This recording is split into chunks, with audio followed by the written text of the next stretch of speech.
let's get started. So, one thing I wanted to show you really quick too, when you saw before the code cake taking a legitimate executable and backdooring it, there's a couple commands you can piggyback. I just want to show you. So you do MSF payload, Windows interpreter, bind TCP, do lport. You can do MSF code multiple times. So you can do MSF code. Let's just do encoder x86.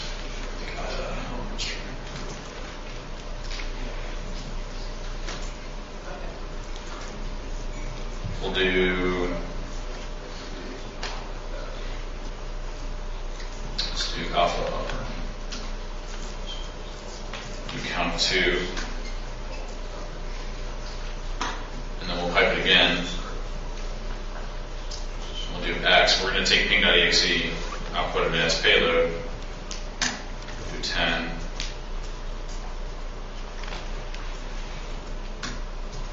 So you can see here, we actually take a normal, MSF payload interpreter. We encode it via alpha numeric, alpha upper, which strips out a lot of character tags in it.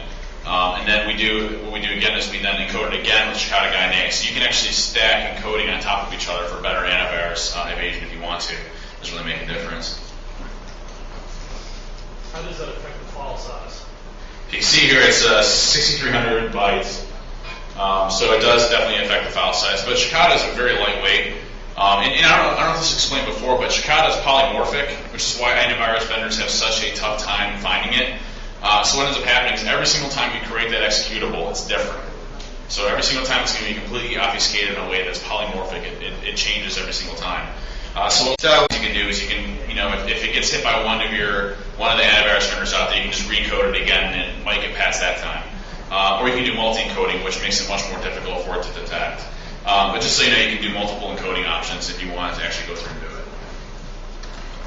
Now, hey, Martin. Yeah. What's the one that has the SQL server on it? Oh, I just rebooted it, so you got to wait a second, but it's 128. So on 128, there's a SQL server involved. And I just wanted to show you something really quick with MSF console. One of the modules that I wrote for it, for Metasploit, there's this thing called MS SQL Payload. And I don't know if you know, but when you install Microsoft SQL Server, there's 2 modes that you can install it with, or 3. You can install it with Windows authentication, mixed authentication, and SQL Server authentication, right? And if you do mixed or SQL Server, it prompts you to say, hey, you have to create an SA account, a Systems Administrator account for SQL. So what ends up happening with that is when you create that password, a lot of times when administrators are installing it, they don't really think of a complex password, right? They just put a password or your company name or, SA is always a good one. irongeek, whatever it is, But it could be any of those.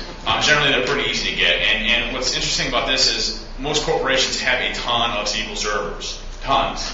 I mean, they're just everywhere. Sometimes they get installed with MSDE on some application that they're installing, so some client workstations will have it. If you think your users are putting complex passwords in there, ooh.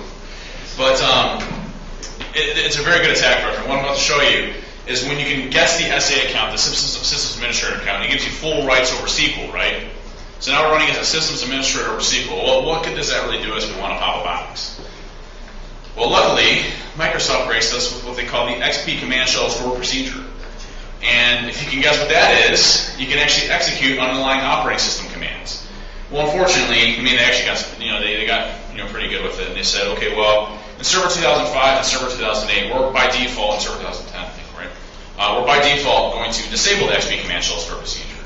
However, if you're running as SA, you can re-enable within SQL anyway, so,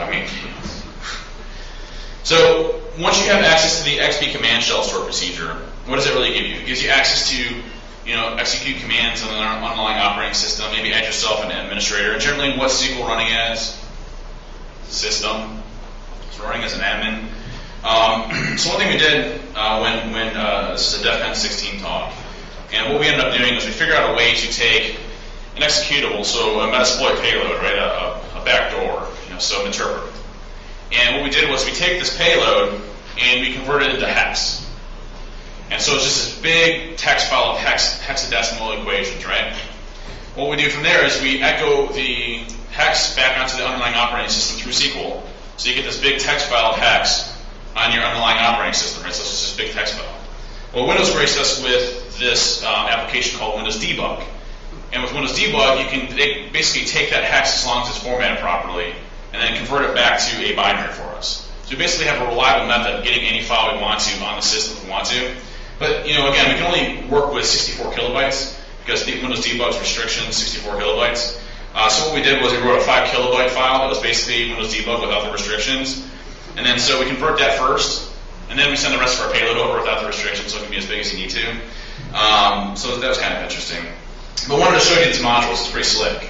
So if you do a search for MS SQL, you can see there's a couple ones. We're going to do the MS SQL ping first. So we're going to use scanner /MS SQL/MS SQL ping. We can do show options. Now, one thing that's interesting enough too is with SQL Server 2005 and 2008, it uses dynamic port allocation. Okay, so you can either specify it on its default port, which is 1433, or you can specify a random dynamic port, so 53,000, whatever. Well, how are you going to find that port? What's that? What's what I'm saying? SQL what? Ping. SQL ping. Well, right, but how does it work? There's like a listener for the SQL server that knows where all the instances are on The UDP listener browser, right? Browser So, service. right. So what ends up happening is if you move it from 1433, it's on some dynamic crazy port. There's also port 1434 UDP, which says, oh, hey, I'm a SQL server. And by the way, it's on port 53,722 if you need it. And by the way, it's this version of SQL Server. And here's the name of it. So just in case you needed all that information, just so you know, it's there. So, so we're going to go ahead and we're going to run the SQL ping tool. So we're going to set our hosts to 170 my range that you guys don't have access to. Actually, it'll give you a list of all the SQL servers Not necessarily.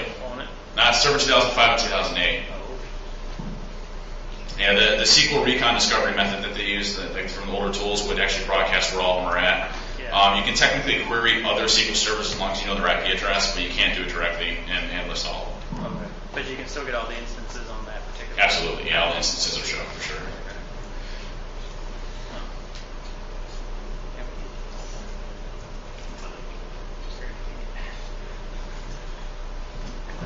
So we're going to exploit that.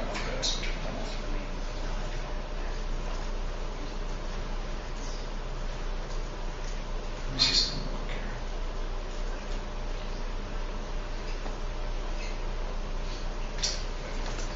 So we're going to exploit I have 300 threads.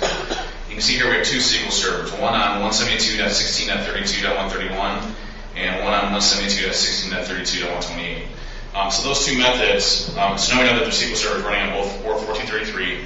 And you can see the name of the computer, and you can see the specific instances of SQL on there, port 1433, what version it's running, etc. Right? So we have those. So we're going to go ahead and brute force that.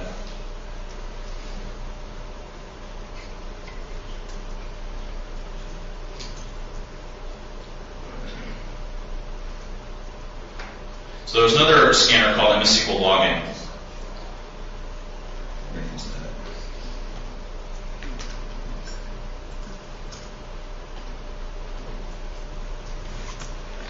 And we're going to set our brute force speed to 20. We'll set our host same notation.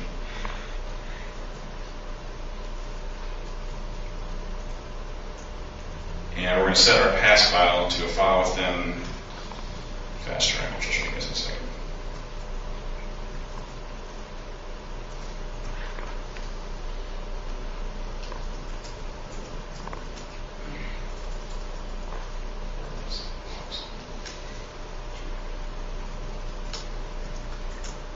And we're going to set our username to SA, which is default. We're going to exploit that. Oh, let me change my threads.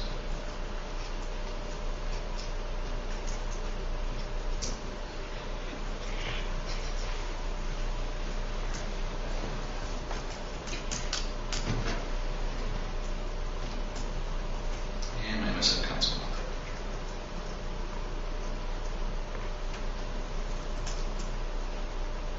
One second.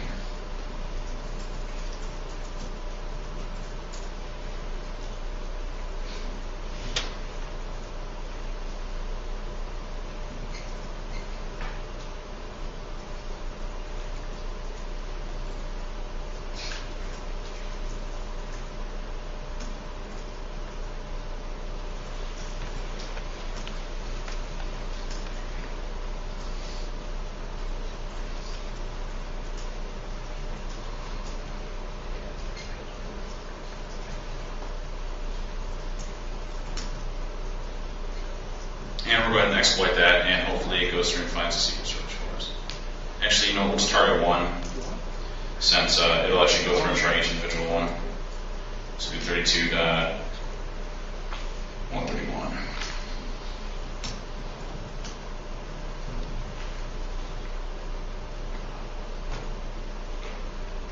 So one kind of thing that kind of stinks about this is it doesn't give you a summarization of what the actual password is afterwards. But it'll go through and try all its passwords. And it takes a while, so we'll but you can see if you were going through it, you'd actually see the actual password, which is password 1.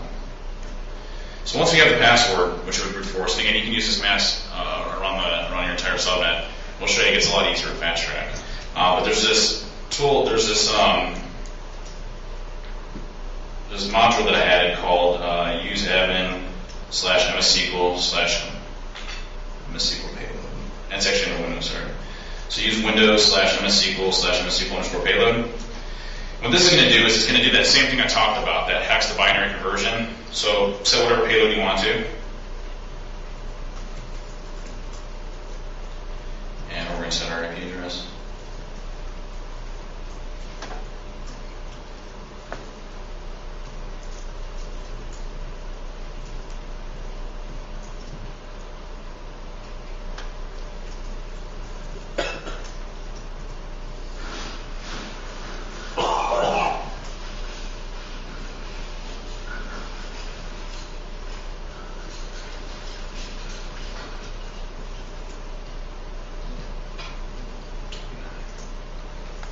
We're attacking 172.16.32.131.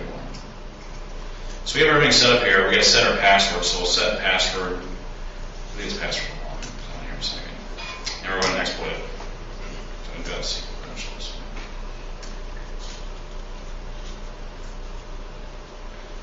So we go and exploit it. And right now what it's doing is it's sending our initial stager payload, that Windows debug that's bypassed. And then it's going to send the rest of our payload through MS-SQL. Again, it's doing all of it through hex conversion. So it sends a hex system on there, converts it back to binary, and then it actually executes it. All through MS-SQL. Now we're full access. And we're running as system at that point. So full access. Any questions on that? All right, so Fasttrack.